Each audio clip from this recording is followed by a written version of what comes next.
अल्लाहुम्मा सल्लि अला मुहम्मदिन व अला आलि मुहम्मदिन कमा सल्लैता व सल्लमता ला इलाहा इल्लल्लाहु मुहम्मदुर रसूलुल्लाह। इहदा मिठा जिहा व्लॉग स्टार्ट करते हैं, छोटा जिहा, कोई ज़्यादा बड़ा नहीं स्टार्ट करना सी।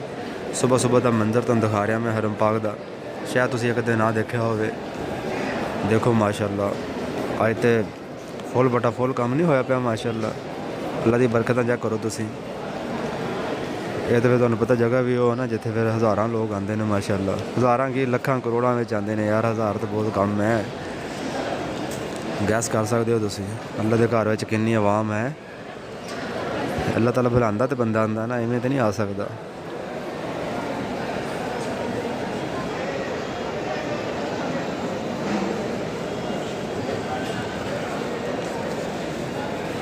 इतना खूबसूरत नज़ारा माशाअल्लाह है।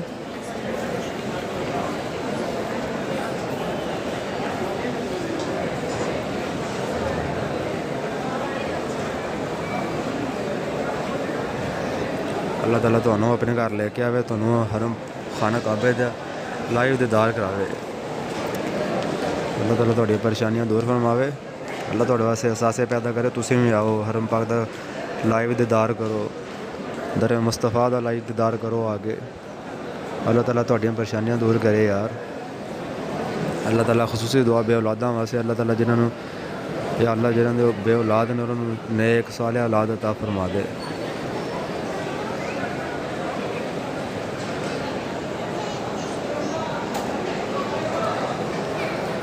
अल्लाहु अकबर यार, सुभान अल्लाह है।